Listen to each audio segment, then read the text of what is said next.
Hey guys, here's another video for this unit, and this one is one of two that we're going to have on the executive branch. There we go, at the White House. See that? Now, under the Constitution, what does the president have? What powers? Well, everything about the presidency is under Article 2. The president must be 35, a natural-born citizen, and have resided in the U.S. for at least the past 14 years. They are the chief executive. They are the commander-in-chief. They have the power to grant pardons, treaties, appoint ambassadors and justices, the power to sign or veto legislation. It is their duty to give a State of the Union report every year. Their election is held by Electoral College. We just saw that last week. Amendments have changed the presidency a little bit over time as far as term limits, the order of succession, procedures following a presidential disability, things like that. And there are informal powers that's based on precedent, custom, tradition, like in the way it issues executive orders, executive privilege, and creating executive agencies. So we're going to get into some of that today. So what are the indirect roles of the president? The president is the chief legislator. Now, if you think about it, actually, let me talk about this first. If you think about the head of the party, okay, they are the only nationally elected party official, the Speaker of the House, things like that. They are chosen by their other representatives or other senators. The people actually elect the president. So they get, even though they're the executive branch, not the legislative branch, they get to work with Congress and sort of imply what they want Congress to be doing. If Congress doesn't want to, they can do things like impound funds to try to get Congress to do what they want. And as far as that goes, they are then also the chief diplomat. You see here the president with Mitch McConnell, and we know that's been sort of a rocky relationship, but they do need to collaborate on behalf of their party and cooperate. Now, there's some different examples I want you to look at here. Three contrasting presidencies. On the left, we have LBJ. In the right, we have Carter, and in the center, we have Bill Clinton. Now, Johnson was already the Senate Majority Leader before he was president. So he already had a lot of skills in working with Congress. And when he assumed office after Kennedy's assassination, he was able to achieve a great deal of success through his programs known as the Great Society programs. He also just had negotiator skills and sort of clever. He would do things like if a senator would come into his office, he would sort of remove a bottom part of the cushion so that when the senators sat in it, they sort of sank. And LBJ would sit in a taller chair up above, sort of looking down, like he knew all about power politics. We have on the right there Carter, who's signing an act in 1977. So before this, he was the governor of Georgia, and he was unable to work with congressional leaders, and he didn't really get to implement the agenda that he wanted. Now, Clinton, who's down there, he's signing NAFTA there. You see Vice President Gore behind him. He was also a governor of Arkansas. He used his support staff, and he had like a working relationship with party leaders that held a majority in each house. So for the first 3 years, he was able to get a lot of legislation through, Family Medical Leave Act, National Service Program, AmeriCorps, the crime bill that we discussed in the last video. The fact that the Democrats held a majority was a key factor in whether the president's agenda was completed. But, so there's just three different examples. Sometimes it goes well, sometimes it does not. Now we have veto. The veto is a very, very powerful presidential tool. You've already done that multiple choice where you saw how many vetoes different presidents have done. Historically, there's been over 1,450 regular vetoes. That number has probably been updated, so I want to double check that. But fewer than 200 have actually been overridden by Congress. And here's the most. We saw that in that graph that we saw. FDR had 635, Cleveland 304, and Truman had 1,100. Now, what about the pocket veto? Now, that's used less extensively. It occurs if the president does not sign a bill within 10 days, and then Congress adjourns within those 10 days. So it's basically a tactic, and it's been used over 1,000 times. One of the reasons why it's used is that there is often a rush to pass legislation right before the planned recess. You saw that right now as they're trying to get that stimulus bill across before the recess. So one of the issues surrounding veto is the attempt by some presidents to use a line item veto. Congress often attaches little things to bills, a type of appropriation. Something has nothing to do with the bill itself. That's often known as pork barrel legislation. And it becomes a means of forcing the president to adopt some things that he probably wouldn't have or would normally veto because it's riding on. We'll talk a little bit about line item vetoes again in a few minutes. Now, the most presidential appointments do require Senate approval.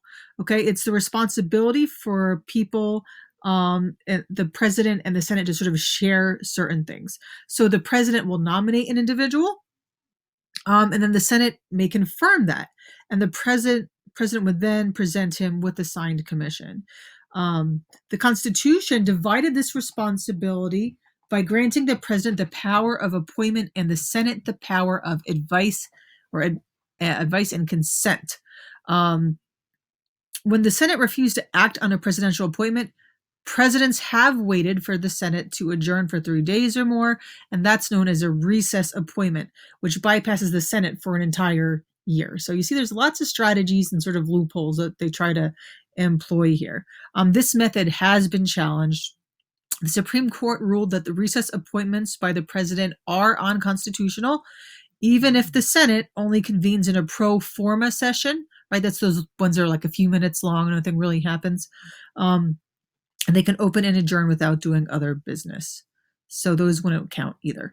Now, some of the staff does not need Senate approval, and that's the members of the president's own staff. So here you see Colleen McInerney, who's the current press secretary, Sarah Sanders was. They did not need Senate approval. Below you have Mark Meadows, who is the president's chief of staff. He's been that since, I believe, March. He did not need Senate approval. So like if you're within the president's inner circle, you just need to be appointed by the president. Now, pardon power, a big thing. So the president's influence over the judiciary, right, all these checks and balances, comes in the power of pardons and reprieves, right? Most judicial appointments are made after checking the appointment with the senator, and that's known as a senatorial courtesy, and it often guarantees the acceptance of the appointment. All right, we've known that doesn't go so smooth anymore. All right, the difference between a pardon and a reprieve. A reprieve is a postponement of a sentence, and a pardon completely forgives that crime and frees the person from legal culpability from that crime, not other ones that may also have existed. One of the most controversial ones came in 1974, and that is when Gerald Ford pardoned President Nixon, right? Nixon was an unindicted co-conspirator of the Watergate scandal. An instance when the court told the president he was too far was the Supreme Court decision in Nixon versus the United States in 74. That's when the court told Nixon he had to overturn those Watergate tapes, right? He did not have executive privilege like he thought he did. And he rejected his argument of executive privilege. An extension of pardoning power is what's known as amnesty. Amnesty is like a blanket. It's you're giving amnesty to sort of a larger group for something that happened in the past. So a famous example is in 1977, Carter gave blanket amnesty to Vietnam War draft dodgers who went to Canada. People think between 20 and 30,000 men left the United States to dodge the draft to go to Canada.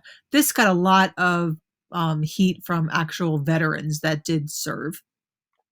Other big examples, Clinton was criticized over granting hundreds of pardons during the last hours of his presidency. And also Trump has used pardons to make sort of political statements. The most recent one, actually, I don't know, I'm sure he's made some since, I'll check. But this is Michael Flynn, a former Army general. He was his national security advisor, and we know he pardoned him right before Thanksgiving. So we'll see what else happens with that in the last few weeks of his presidency. Now, I mentioned before the line item veto. The line item veto is viewed constitutional. In 1994, both houses of Congress passed this line item veto law, and Clinton signed it. And it took effect in 1997. So this is that the president, almost like you can see in this cartoon here, can strike just certain parts of a bill that they don't want to go through. And the goal was to keep Congress from increasing appropriations with that pork barrel legislation, to try to get that out. This law was brought to the Supreme Court, and it was declared unconstitutional as an illegal expansion of president's veto power. So inherent powers, we learned about what inherent power is earlier this year. Inherent power is that the presidents do make policy without approval of Congress. Where do they do so? An inherent power to make policy without approval of Congress is derived from the Chief Executive Clause in the Constitution and the defined power of the president as the commander-in-chief. This comes in various forms. It comes in the forms of executive orders, executive actions, and foreign policy decisions that involve the commitment of both troops and weaponry to foreign countries. And this has that gray area because only Congress can declare war, but as commander-in-chief, what does the president have powers to do? When you see that sort of mocking this idea in this cartoon, Congress pushed back on these powers by taking the president to court and passing the War Powers Act.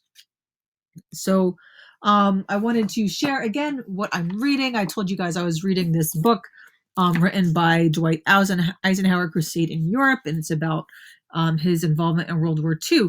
And there's a section about how airfare changed so much in World War II, and planes were so much more advanced now than they were in World War I, but people still were not confident about using them.